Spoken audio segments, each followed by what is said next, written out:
Sir Mandar বলা helmet পরে নাই, মিনিমাম 5,000 টাকা মামলা দেন। স্যার আমারে মামলা দিয়েন না, আমার নানি অ্যাক্সিডেন্ট করছে এমন হাসপাতালে। হেলমেট তো বরং দূরের কথা, জাইঙ্গাটা পরার সময় পাই নাই। বিশ্বাস না হইলে এই যে দেখেন। ইস, নানির কথা কয়ে লাইছি। নানি হলো আবেগ, নানি হলো ভালোবাসার আরেক নাম। দে ওরে ছেড়ে দে। স্যার আমারে ছাইরা দিলেন স্যার, আমি অনেক ভালো ডায়লগ দিতে পারি স্যার, আপনি নিয়ে একটা ডায়লগ দেই স্যার। আমার হেলমেট ছিল না, তাও ছাড়া আমারে মামলা না দিয়ে ছাইরা দিছে। স্যার আমার ভাই না, স্যার আমার চুদির ভাই। এই নাটকের বলারে ধর।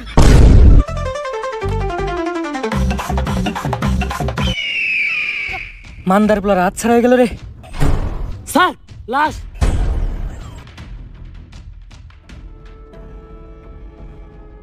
পাপির দেহ পোকায় খায়, ধর্ষকদের ঠাঁই হবে না এই বাংলায়।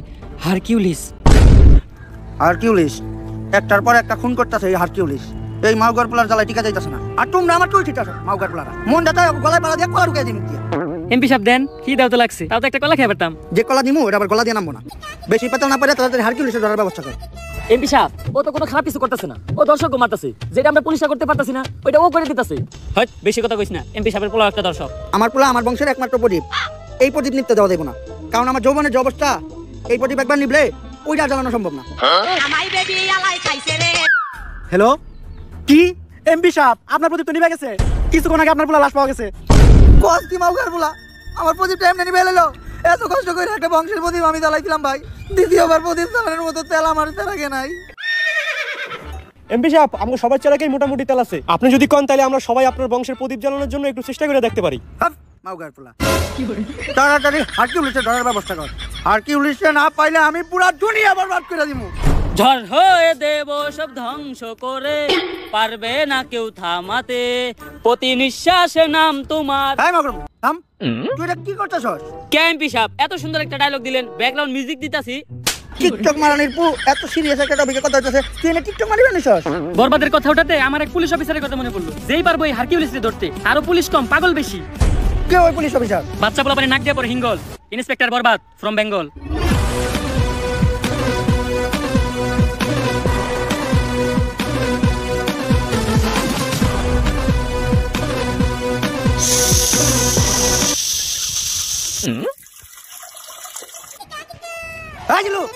জি স্যার। তুই এটা কি করতেছস? কে স্যার আপনি না কইলেন তাই মুতাছি? ছোটবেলায় আমার আম্মা কইরা আমারে মুতাইতো, তাই আমার সামনে কেউ করলে আমি মুইতা দেই। তোর মতো কনস্টেবল লগে থাকা ঠিকা এক কোটি টাকা ঋণ থাকা ভালো। আইলো মাল দে। কে কই যাস তুই? স্যার আপনি না মাল চাইলেন তাই টয়লেটে যাইতাছি। কোন দিন জানি তোরে আমি ধুলাই গণ হত্যা মামলা ভিতরে ঢুকে দি। আর এবারে ওই মাল না, আমি আমার বন্দুক চাইছি। এখন ক সকাল সকাল আমার জরুরি তলব দিয়া এই জায়গায় আনা লোকে। স্যার এনে গাঞ্জা বেচা হইতাছিল। গাদা?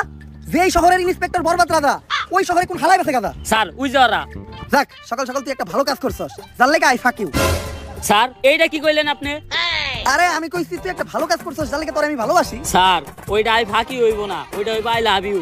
ও তুই তো জানিস আমি আমার জীবনে একটা জিনিসই দুর্বল, সেটা হলো ইংলিশে। না স্যার আপনি আরেকটা জিনিসও দুর্বল, যেটা লিগে আপনি এখনো বিয়ে হয় না। তোর মতো কনস্টেবল লগে থাকার থেকে এক কোটি টাকা ঋণ থাকা ভালো। আয় লগে আয়।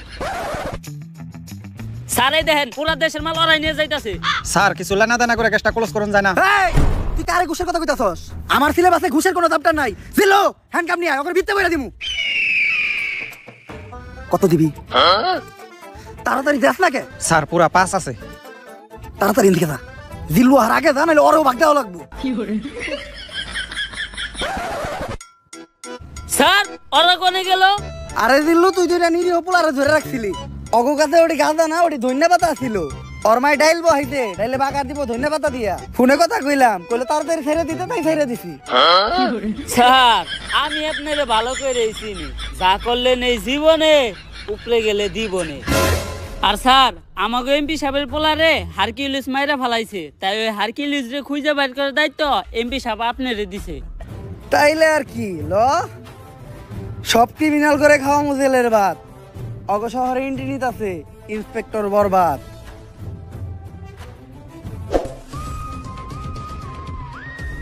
আশেপাশে ভালো করে খুঁজা দেখ, আর কোন ক্লু পাস নাকি? স্যার এই দুইটা জিনিস ছাড়া লাশের আশেপাশে তো আর কিছু দেখতাছি না। পাপির দেহ পোকায় খায়, ধর্ষকদের ঠাঁই হবে না এই বাংলায়। হারকিউলিস তার মানে ও একটা ধর্ষক ছিল, কিন্তু ব্যান্ডিসের ভিতরে এটা কি? স্যার এইটা ওর গ্যাস লাইট, যেটা দিয়ে ভবিষ্যতেও ওর বংশের আগুন জ্বালাইতো। দেখ এই সব জিনিসটি আমার হাতে দিছস কে? যাক এত রূপ থেকে অন্তত এই জিনিসটা বুঝতে পারলাম, হারকিউলিস যা করে মারে সবাই ধর্ষক, আর ও মারার পরে তাকে গ্যাস লাইট কেটে দেয়। স্যার সবার ক্ষেত্রে এই হারকিউলিস গ্যাস লাইট কাটে না, কারো ক্ষেত্রে শুধু গ্যাস লাইটটাই পড়ে থাকে, বডি আর থাকে না। এই সামান্য ক্লু দিয়া তো হারকিউলিসকে খুঁজে বের করা অসম্ভব। তুই দেখ তো আর ব্যান্ডেজ করা গ্যাস লাইটটা দেখে কোনো কিছু বুঝতে পারছ নাকি?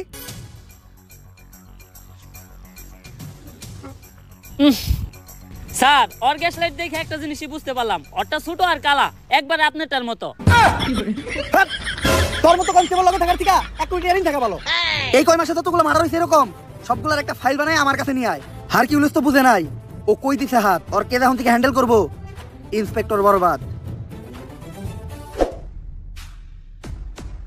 Sir file ready. এই পর্যন্ত হারকিউলিস 41টা মার্ডার করছে, যারা প্রত্যেকেই কোনো না কোনো ধর্ষণের সাথে জড়িত।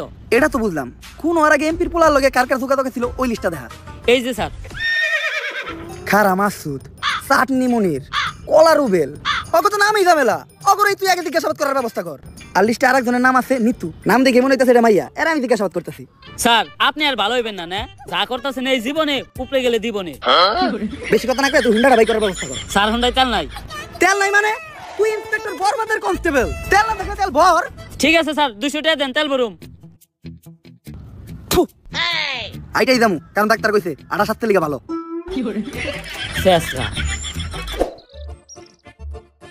স্যার অ্যাড্রেস অনুযায়ী তো এইটাই নিতুর বাসা। নিতু, নিতু বাসায় আছে নাকি গো?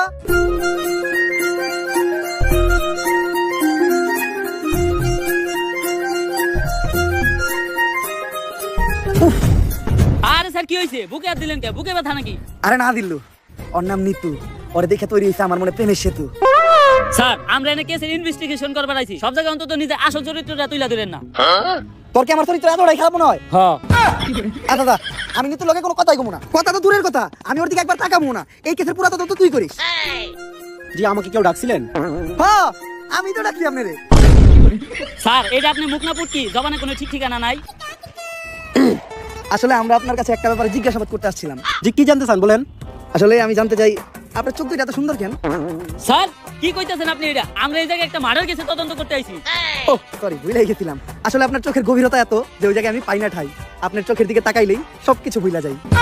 আচ্ছা এখন আসল কথায় আসি। রিসেন্টলি এমপি ছেলে মারা হইছে, ওর সাথে আপনার কি সম্পর্ক ছিল? ও তো আমার বয়ফ্রেন্ড ছিল। বয়ফ্রেন্ড? এই ওই খুন করতে, ওই হারকিউলিস ধর হবে। স্যার ও তো আমার বয়ফ্রেন্ড ছিল, এখন তো নাই, এখন তো আমি সিঙ্গেল। সিঙ্গেল? আমি জানতাম তোমার মতো একটা মায়াবী মেয়ে কখনো খুনের সাথে জড়িত থাকতে পারে না। তুই হুদাহুদি ওরা সন্দেহ করছিস।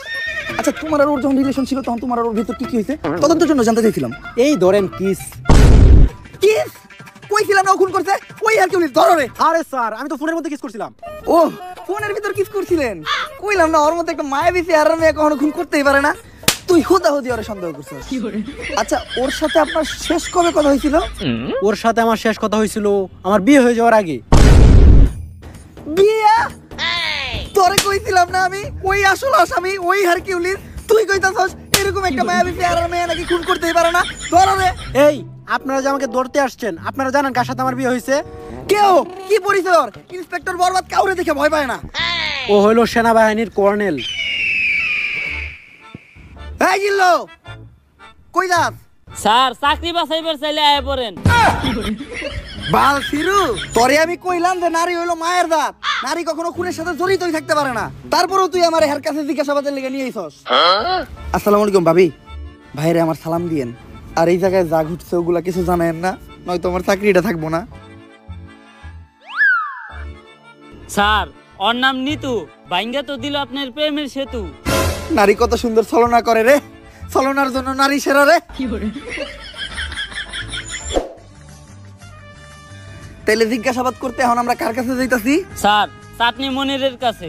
ওকে ফাক ইউ। স্যার ওইটা ফাঁক ইউ না, থ্যাংক ইউ হইব। ওই একই। স্যার আপনি যে এত বড় মূর্খ অশিক্ষিত, তাও আপনি এত বড় পোস্টে চাকরি পাইলেন কেমনে? তুই দুর্বুদুর ভাবছো নাকি আমারে? 3 স্টার অফিসার, নিজের যোগ্যতায় প্রতি স্টার প্রতি 10 লাখ টাকা করে ঘুষ দিয়ে তারপরে এই চাকরি নিছি।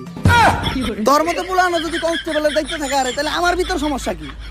আরে স্যার 2 স্টার অফিসার টেহা একটু কম আসাল দেখা আর 20 লাখ টাকা বললে আজকে আপনার জায়গায় আমি থাকতাম।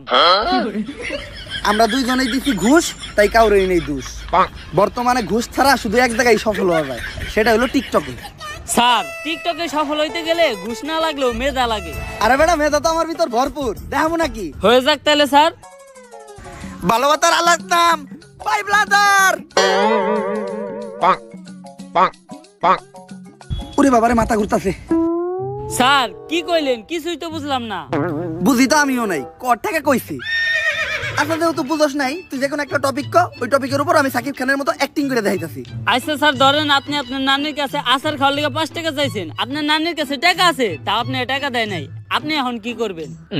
তখন আমি আমার 2 চোহে ছ্যাপ দিমু আর এই টিকটকটা বানামু।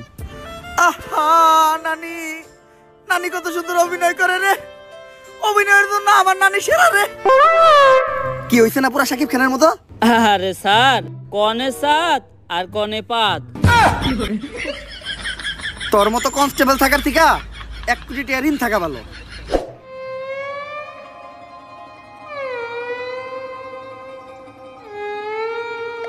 স্যার উনি চাটনি মনির।